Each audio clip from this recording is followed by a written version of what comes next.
Hello and welcome to On the Ledge podcast. It's time to sit back, relax, and let the On the Ledge vibe wash over you. I'm Jane Perrone, the British houseplant expert, journalist, garden writer, and chief cook and bottle washer here at On the Ledge Towers in the fine county of Bedfordshire. This is episode 164, and I will be chatting this week to the force of nature, that is Travis Cooper, aka Plants to Coop on Instagram, the creator of the hashtag Plants and Poses. He's also a dancer and choreographer and a jolly nice man. And in our wide-ranging chat, we cover everything from plant purges and why they're a difficult but great thing, why posing with your plants is something you really must do, and which anthurium Travis recommends for first-time growers. And I'll also be answering a question about the orientation of your house. Intriguing, eh?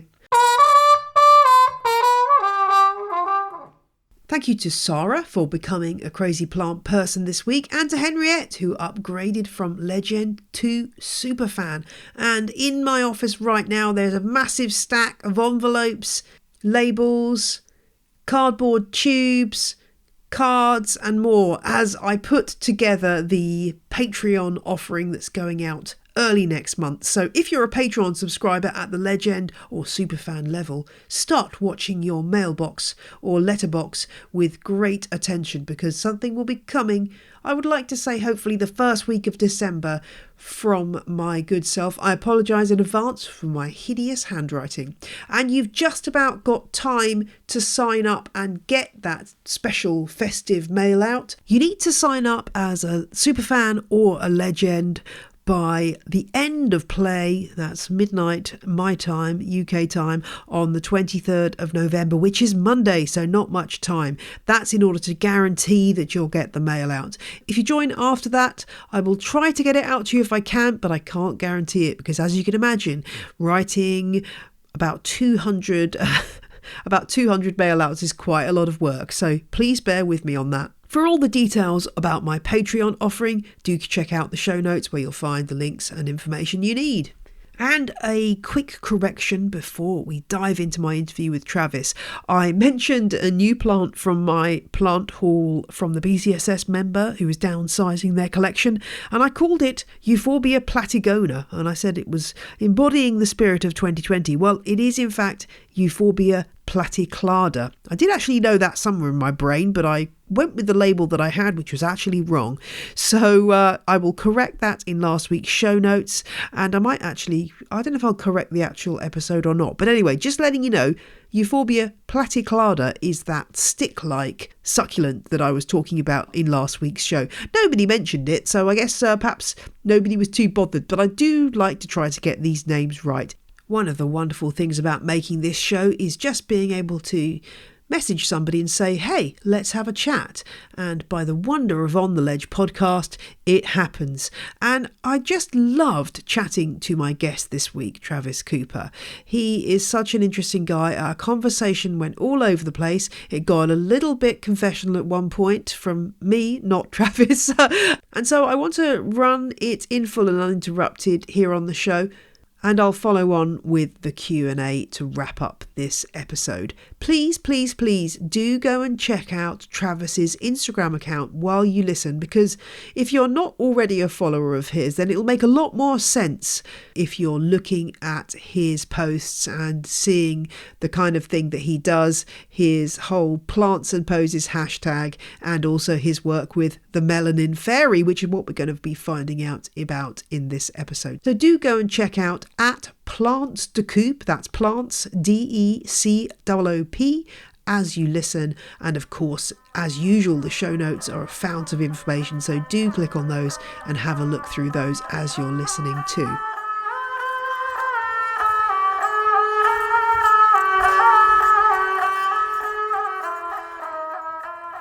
So yeah, my name is Travis. I am not only a lover of plants, but even more so recently starting to really feel my connection to them. So I said this the other day, actually. I said to someone, I was doing a consultation, and at the end, I was talking about how our awareness of our plants is probably the most important part of plant care. And I said, well, everything comes from the earth and goes back to the earth. So we are plants and plants are us.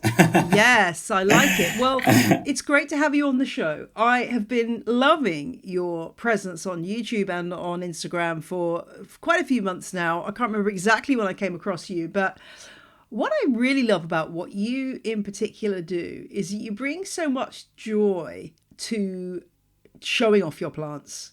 And I think this is something that particularly a certain slice of the Instagram population could learn a lot from, because I hear from so many people that, oh, like, I'm really comfortable showing pictures of my plants, but I don't really want to take a picture of myself.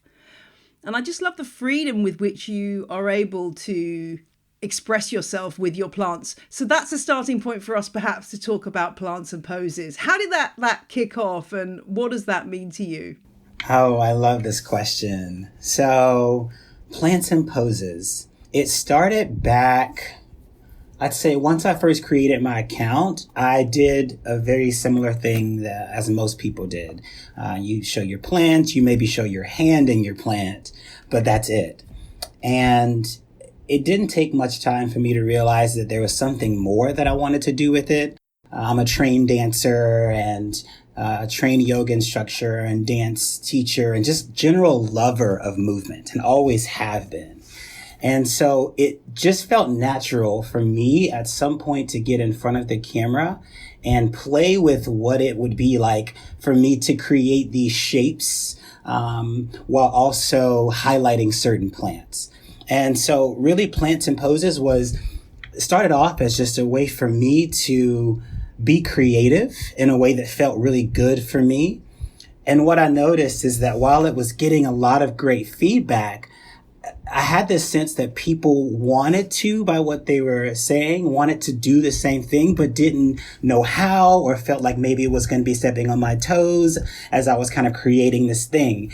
And so I then started the hashtag, and even made this little slide on one of my posts to talk about what it is, so that people could maybe feel a bit more comfortable getting in front of the camera, being creative, and just showing the beauty of our own physical bodies with these beautiful plants that we love.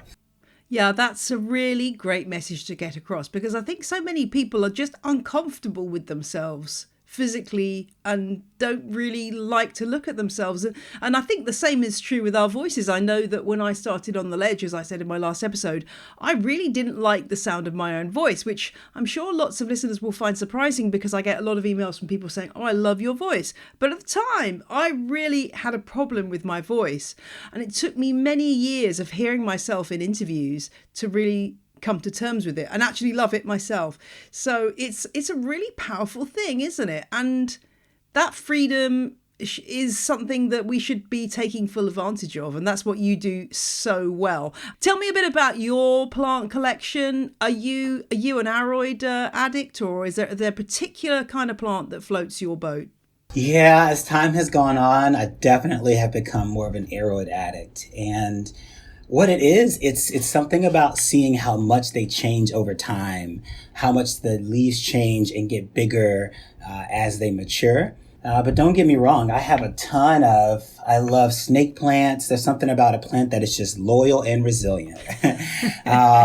So yeah, aroids I'd say is where my passion and drive is, and there are also so many other plants that I do adore. Well, that's good to hear. And has this been something of a recent passion, or have you been into plants since you were tiny? I would say that there's always been a connection, right? There's always been this connection to plants. From a young age, I can remember the feeling of being outside, of getting interested in plants growing in the ground and in trees and whatnot.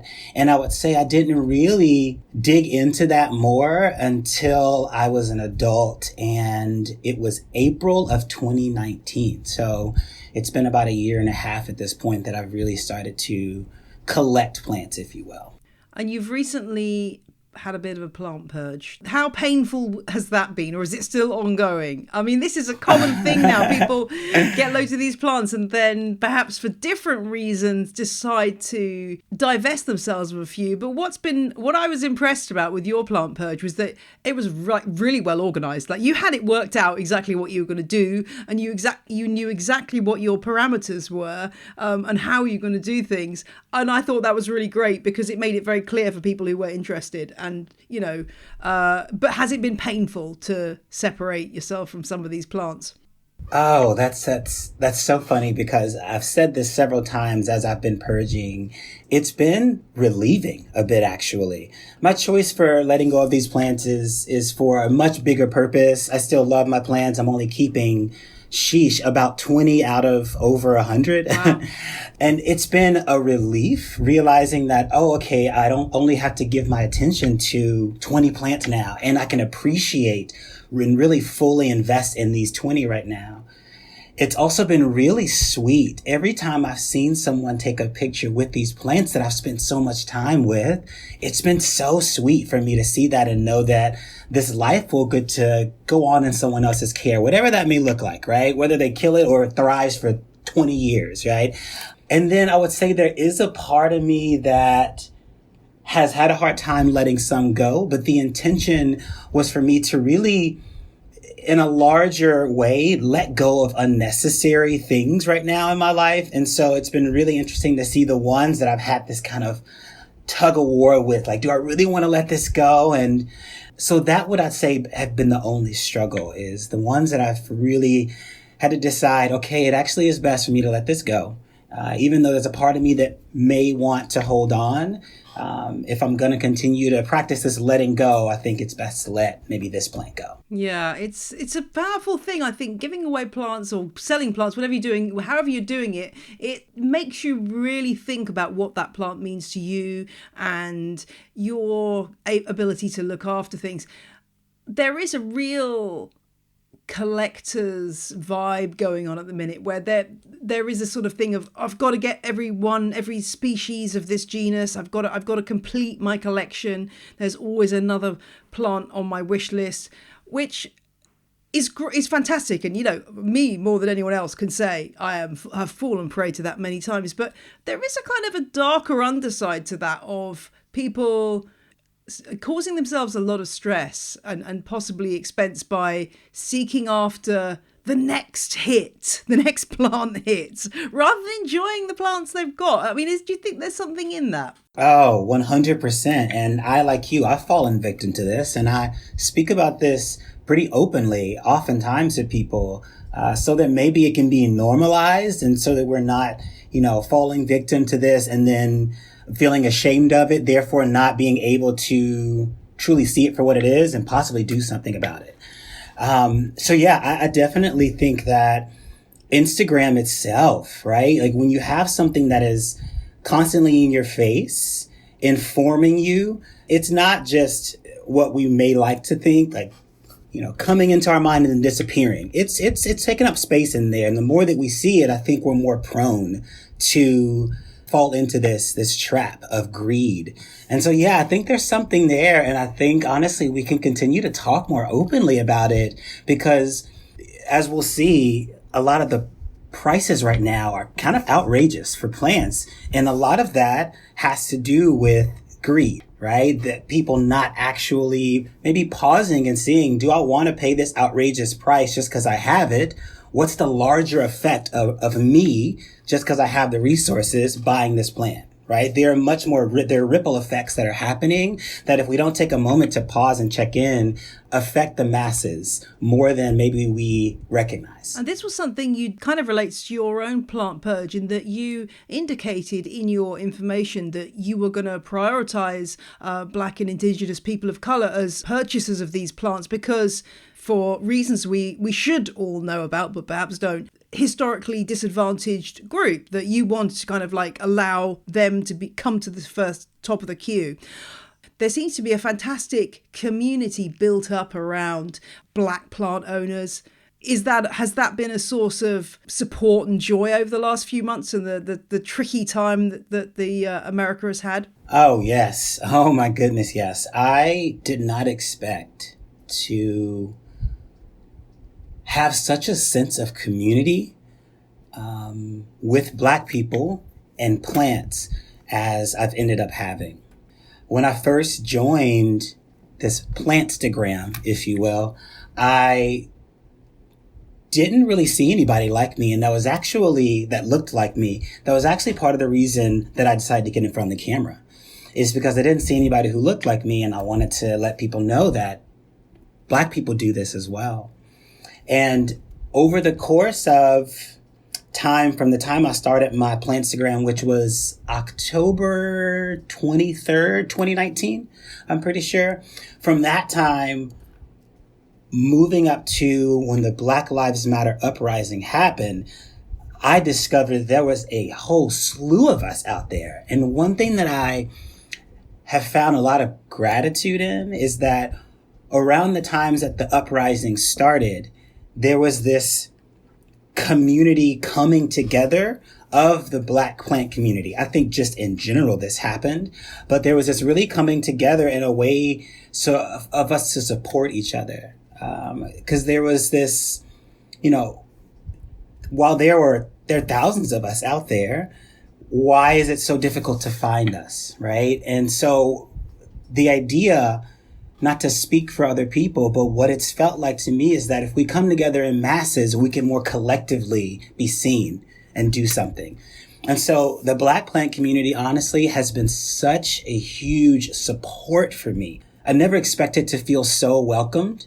And the Black plant community has been the biggest source of feeling like a part of this plant community that I've experienced so far. That's the wonderful thing about plants, is that, there will be a group of people who fit your demographic who are also like plants, so wherever you are at, you'll find your people and make a wonderful community. That is the wonderful thing about it. Is there a sense of positivity going through the Black houseplant community as more podcasts emerge, more hashtags emerge, more Instagram posts emerge, that kind of like you're coming together and something great's happening? I can't speak for everyone else, but what I can say is that this sense of community and coming together amongst the Black community, the Black plant community, has definitely, I think, just created a support for each other that has allowed us to, for me, I'll say this, I felt so confident in creating and releasing things that I'm passionate about as it refers to plants, because I 100% know that if nothing else, I have the Black plant community to back me and say, yes, keep going. And so I think, if anything, I don't know if positive is the word, right? But I would say that there's definitely a sense of support and grounding that has that I feel is stronger than it was prior to the Black Lives Matter uprising. I've always look in wonder at my plants, and just I'm amazed by the level of decoration and adornment that so many plants are able to do. Has that inspired your own looks that you've chosen for plants and poses? It literally is this amazing outpouring of confidence and beauty and style that is mirroring back on your plants, which I absolutely love. That's a really rambling question, but does any of that make any sense or resonate whatsoever? Yes, it does. So I haven't done it recently, but I used to do this, and I can even do it right now. I'm sitting right in front of my plants, where I'll look at my plant and just take in the beauty of it, right? There's so many plants that I can look at that when I just really pause and look at them, I'm like, holy crap, this is absolutely gorgeous. And then what I'll do is I'll go, well, if I'm a part of the earth, that's in me as well. So what I'm feeling right now, what I'm experiencing right now, is also within me. And so what I would say is with my plants and poses, 100%, because just the fact that I take moments like that with my plants, there's no way that couldn't spill over into a project that is my body with these plants. And to be more specific, there are moments, for instance, like I have a picture on my Instagram with a philodendron pink princess. Yes, I was just looking at that. I'm so jealous. I don't own that plant, and I just, it's gorgeous. Have you purged that one, or is it still with you? I have purged a piece of it, and I'm going to purge another piece of it tonight. And then I'm going to also keep a piece for myself because I really do enjoy that plant. But yeah, for instance, that picture with that plant, it was definitely, the look was inspired by that plant.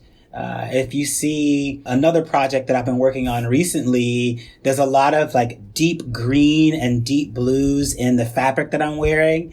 And you'll see me with a regale, an Anthurium regale, right? That very much mimics those, same colors and feeling tones. I think that one of the wonderful things about what you do is that you just take that almost childhood spirit of dressing up and playing and bring it into an adult realm. And as somebody who's a classic English person and a little bit reserved, it's very inspiring, but also a bit scary to me. And it reminds me of when I was a teenager. And I'm going to tell you something now that I don't think I've ever told anybody. When I was a teenager, I really, really wanted for about 6 months to have a waistcoat with one of those Victorian pocket watches with the chain and everything.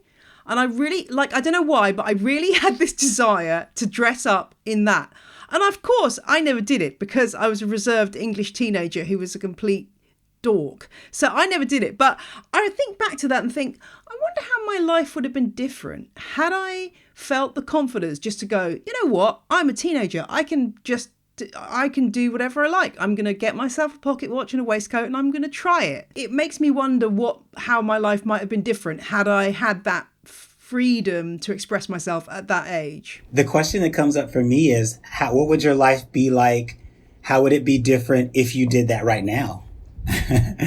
That's a really good question. You know what? How I express myself now is through brooches. Like, I have a big brooch collection. I don't know if you saw before the video went off. Today I'm wearing a really big sparkly spider brooch, which, long story, but is kind of a political statement actually, here in the UK. Anyway, I'll put a link to it in the show notes if anyone wants to have a look at it. So I kind of express myself through those brooches. So like every day I'm always wearing a brooch and it'll always be different. And I mean, it's very low key. I mean, it's not a dramatic thing, but I have become a little bit bolder, I think, in my dress. But you're right. Why not embrace it now? I'm not sure I'd still want to do the waistcoat and pocket watch thing.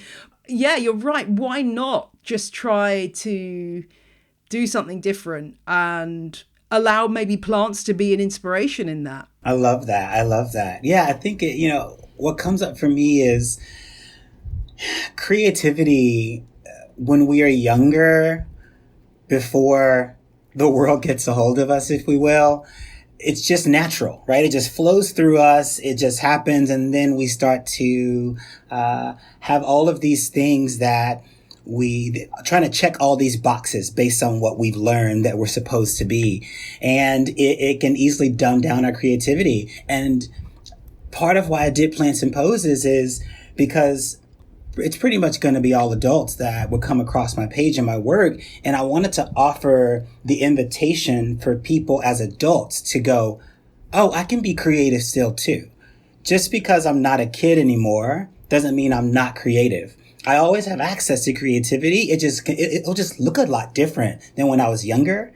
And I just really I'm so passionate about creativity, especially in adults, because we're expected to be so serious, right? There's something that as we get older, we're supposed to just drop the playfulness, the fun. And it's like we're trying to live on one side of our being, right? When we are so expansive, there's so much happening within us, and we're supposed to live this like one side of us. And so for me, creativity opens up this new realm that I think actually informs the other parts of us in a new way if we allow space for that creativity. That's so true. And I would also credit I think in the last few years, the LGBTQIA plus community has had an amazing impact on everybody else, if I can put it that way, in teaching us about how we can play with our style, can incorporate all of these things into our daily lives and enjoy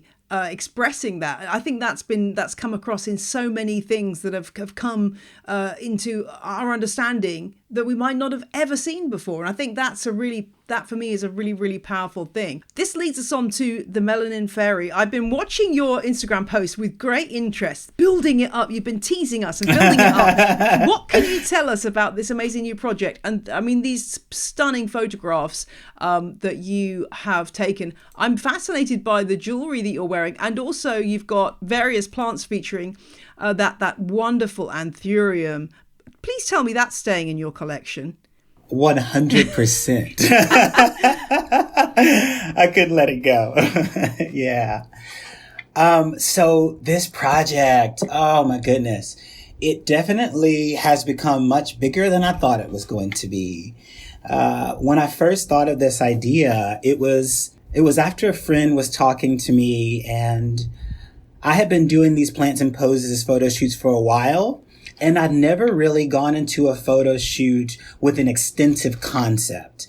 I usually would go in with a loose idea and kind of let the moment guide me once I started photographing, changing, adding different plants, taking different plants out, adding different rings or sunglasses, and just really playing in the moment. But after talking to this friend, they said, "Oh, I really miss doing photo shoots that were conceptual. I always had so much fun."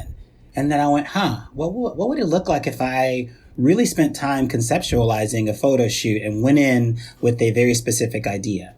I was like, let me just sit down and see what comes out. And so I took my notes out on my iPhone and I just let my mind run. And the first thing that came out was the Melanin Fairy. And I had no idea what that really meant, but I was like, I just see this as a thing for myself. I don't know what that would look like, but that sounds awesome.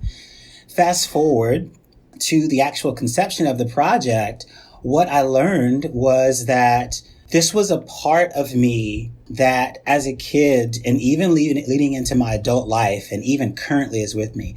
It was this feminine energy that's a natural part of all of us that had been suppressed, that this character through my mind in that moment was really just wanting that part of myself to just speak. To say this feminine energy has a place here, and maybe through this character, we can allow that energy to come forward and we can explore what that means. And even after knowing that, what it's actually helped me come up against is the way that I have embodied the word feminine and feminine energy based on what society has taught me. And really what this project is now, in addition to this beautiful art that I've created, it's a project that on my Instagram, through storytelling and questions that I'm asking to everyone else and a conversation I'm going to have on my IG Live with a friend of mine about this, it's investigating what feminine and masculine are. And what does that look like inside of us? How important is it to actually know them within ourselves? Or is it that we actually, maybe defining them isn't important? So it's just all these questions that I'm really starting to come up against that this project has brought to me that I didn't expect when I was just sitting down and going, oh, Melanin Fairy, write it down. It's amazing. I love the jewelry that you're wearing. My sister is a jewelry designer, so I have to sort of mention this kind of thing because I'm sure she'll be listening and interested. Was that designed by somebody for you, or where did that come from? So the jewelry itself was actually, so I had a stylist on the project and a seamstress.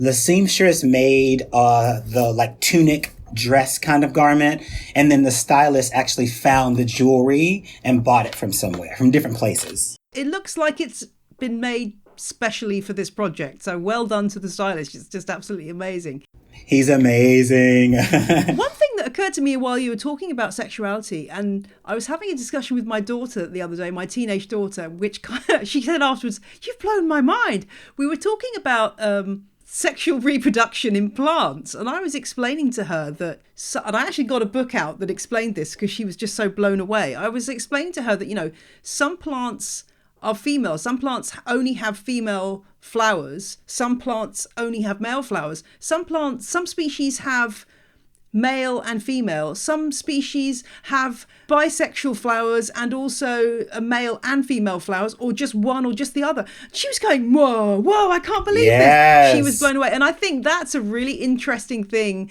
that ties into what you're doing here and is so hidden, because obviously, like, a flower is just a big old sex sign, right? Yeah. Yes. But I think we've still got this Victorian mentality about plants, that it's all kind of like all hidden away. We're not going to talk about that. But of course, that's all going on in there. Right. What I'm hearing as you say that is that if we as human beings would just look out in nature, it would give us all the answers, right? It's these limited beliefs that we tend to have about how we're supposed to be as human beings, but there's so much fluidity in nature, right? And if we can acknowledge that we are a part of this, then we can look at nature and it teaches us so much about how we actually operate and what is true within our bodies, that maybe these limited beliefs are keeping us from really noticing. It's one of the reasons, why I'm kind of always a bit disappointed that more houseplant people aren't into flowering houseplants, because you know what? I've just got a Paphiopedilum orchid that's flowering, and you just look at this flower and it's like raw sexuality going on there. It's like this big meaty lime green flower, and it's just like, wow, looking at the different parts of the flower and how it's put together is just really amazingly inspiring. So yeah, more flowering plants, please. That's what I would say.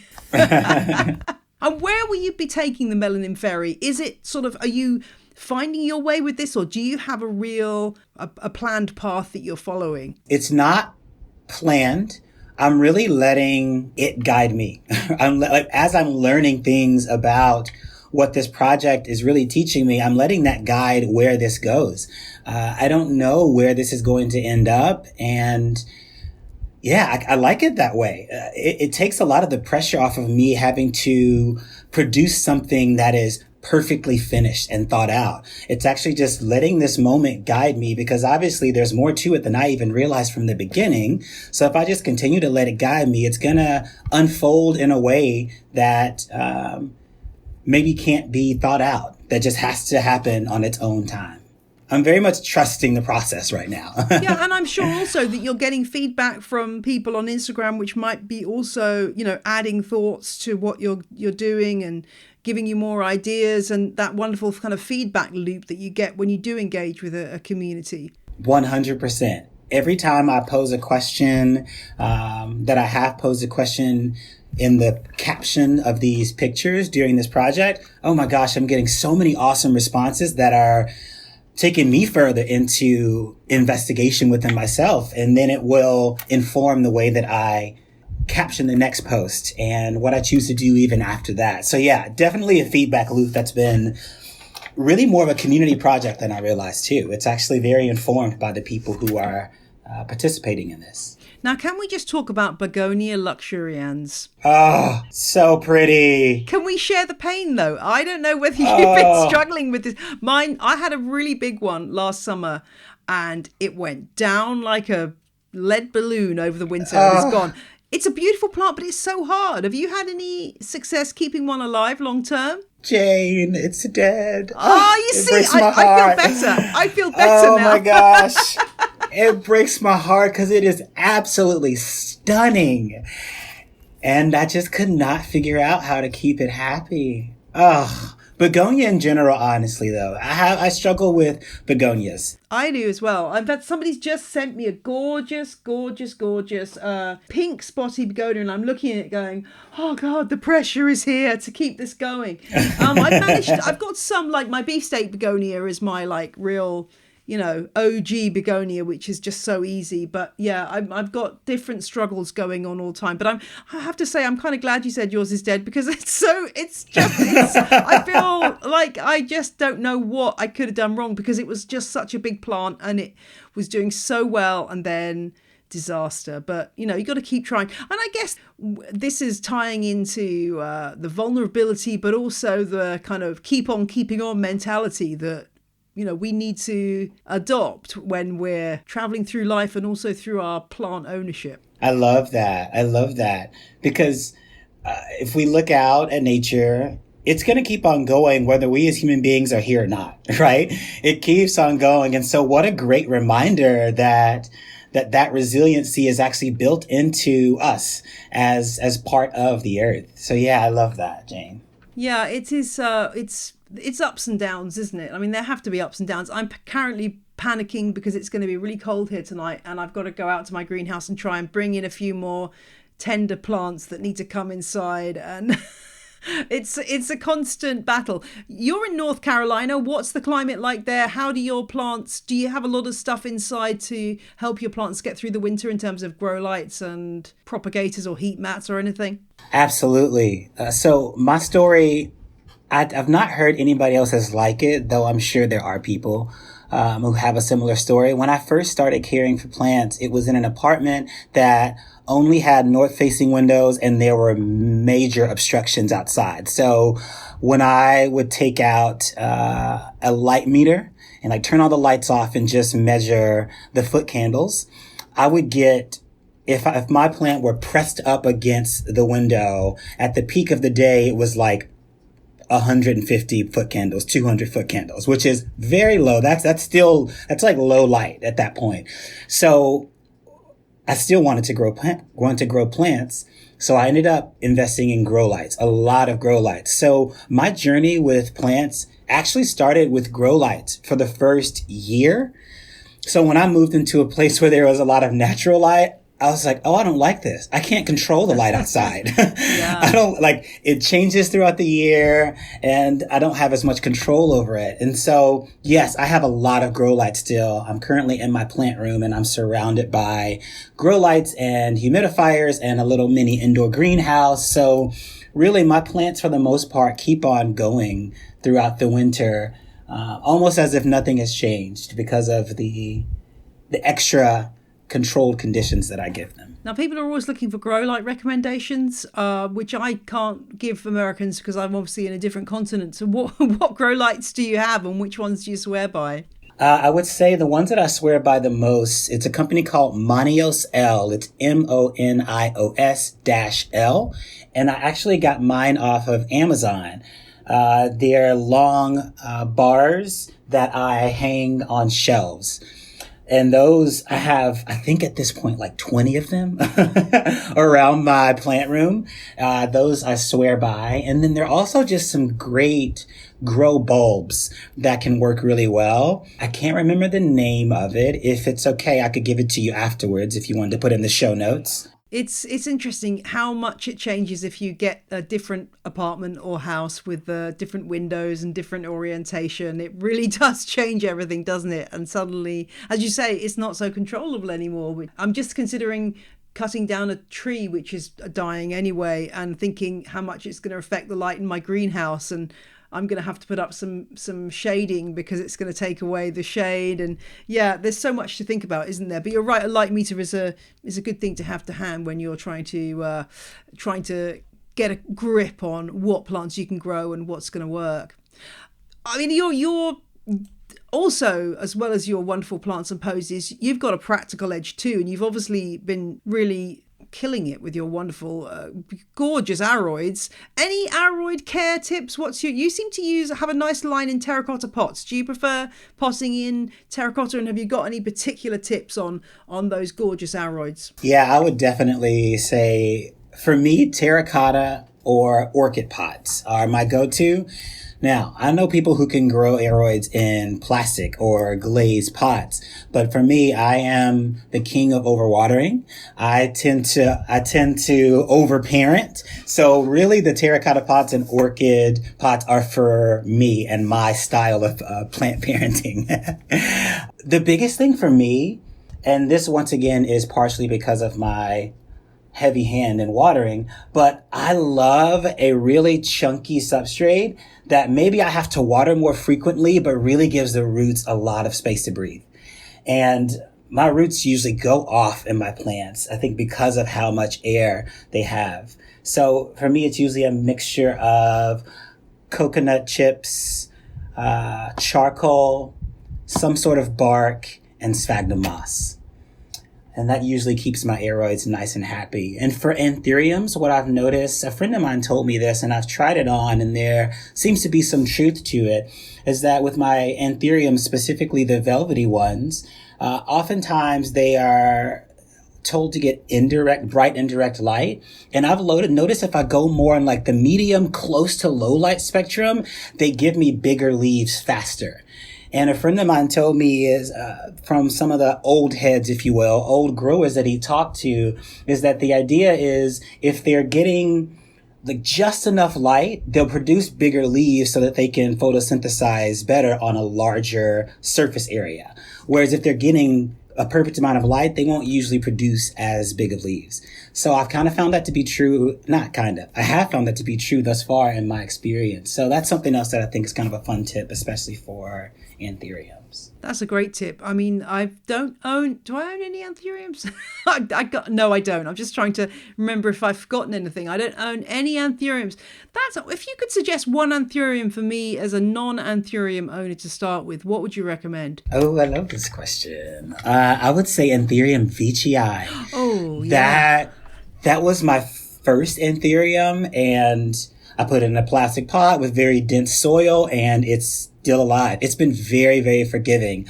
I feel confident that I have watered it too soon. I feel confident that I've waited too long. I feel confident that I haven't given it a ton of humidity, and it still has been thriving. So I think a really forgiving anthurium is a good place to start, and I would say the veitchii is where it's at. Okay, I shall bear that in mind as I attempt not to buy any more plants. Although, you know what I love about the plant community is that people send me stuff. I do some lovely swaps and I also get sent things by people, which is amazing. And I do like to, as much as possible to do swaps. And it brings me great joy to receive things and also to give things. It's a really good feeling to pass that on. And I love the idea of your plants from your plant purge now hanging out in all these other homes around your state and no doubt the rest of the US. Have you heard any feedback on how your plants are doing that you've purged? So the purge is very recent, so people haven't had much time to grow them, but I have had a lot of people just get so excited about having these plants. Some because they are rare plants that I intentionally sold these plants at a much cheaper price than market price just to offset the insane pricing right now in the market. And then there's some people who I think just have a sense of me and who I am and the love that I put into my plants. And so I think that made them feel excited to have them. So yeah, there's definitely been a lot of great feedback, but as far as growth goes, they haven't really had them long enough yet to see much growth. Oh, time will tell. I'm sure that much love will be poured into them and they will be doing really beautifully. Well, Travis, it's been amazing to talk to you. It's been a wide-ranging conversation. I hope my sort of slightly curveball questions were okay. Totally. But it's really cool to talk to you. And I mean, there's so many more things I'd like to talk to you about. Dance, about so many more things, but it's just wonderful to have this chat. And as ever, I'm just learning so much from others in the plant community, and I hope that will always go on, because that's what's so wonderful and refreshing, that there's just so much incredible knowledge and information and fun out there. And that's another aspect of your work that's just so refreshing. I can always smile when I come and look at your Instagram. So thank you very much for joining me today, Travis. Jane, thank you so much. And I've already told you this, but this is a really special moment getting a chance to talk with you, because when I first started my journey, especially in the first year, Jane, I played your podcast like every day, all the time. So I'm very familiar with you and your work, and I appreciate you so much for choosing to have me. Thank you for that compliment. That's very nice to hear. I'm terrible at accepting compliments, but I'm going to accept this one with grace and say thank you very much, because that means a lot. And it's lovely to make this connection. Thank you so much, Jane. If you want to find out what that book about the biology of flowers I showed my daughter was, or more about that sparkly spider brooch, or indeed the picture of Travis with his philodendron pink princess, head on over to the show notes now for all that information and more. And now it's question of the week, which comes from Colette. And Colette is looking to move house and wanted to know what would be the best orientation of a house for growing houseplants. Colette's house is currently west facing at the front and east facing at the back. Colette writes, obviously for a garden, south facing is great, but I would worry about the north facing aspect of the living room and bedroom being too dim for plants. Am I worrying too much, or is there some sort of ideal medium? Any help would be fantastic. I love this question. It's a really interesting one to consider. Even though most of us obviously can't choose the orientation of our house or choose a home solely based on the suitability for houseplants, it's definitely worth thinking about light when you are considering what your house is like for plants. I would say that east to west is probably the sweet spot for houseplants because there are so many that don't like really full-on sun that you get from a south-facing window and would do better in an east/west orientation. That said, if you're into cacti, I'd probably say north to south would probably be better. Why does orientation matter? Well, if you think about the sun's movement across the sky from east to west, if your house is south facing, then generally it's going to get the most hours of daylight. If your windows are south facing, they're going to get the sun for many more hours of the day than a north-facing window, and the sun's going to be shining directly in.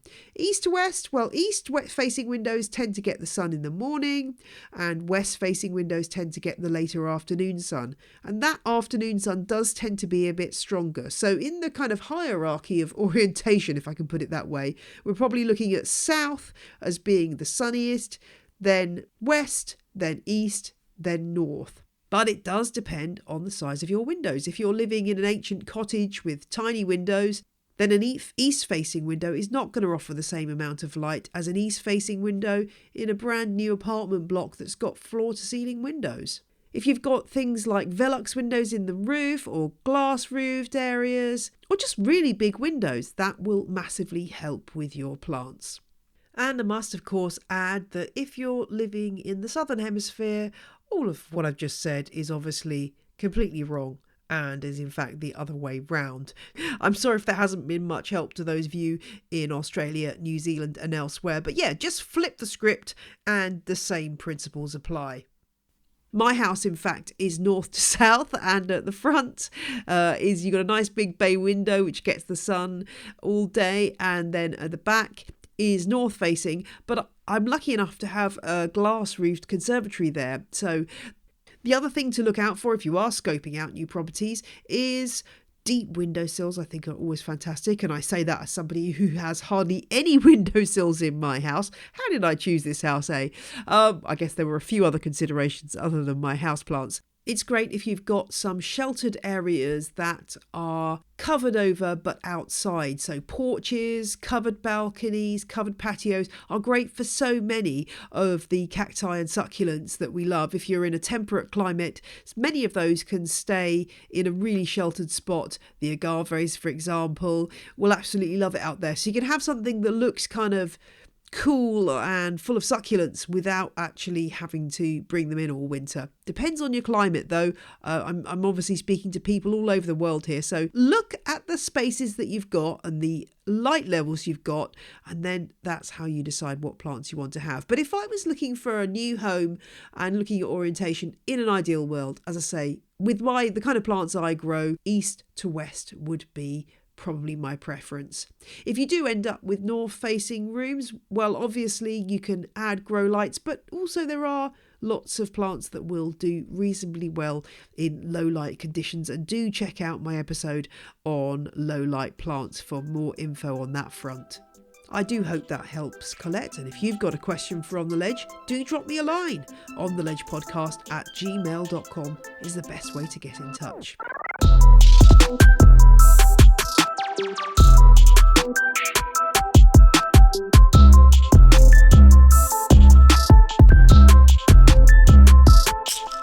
That wraps up this week's show. Thank you to my guest Travis for joining me, and to all of you for being lovely, lovely listeners. I love you all. Have a great week. Remember to keep moving, keep breathing, stay hydrated, and keep your plants close. Bye.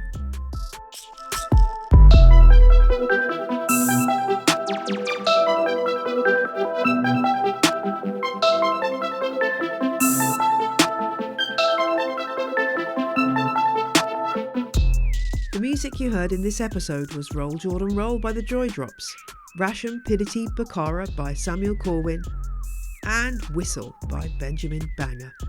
All tracks are licensed under Creative Commons. Visit my show notes for details.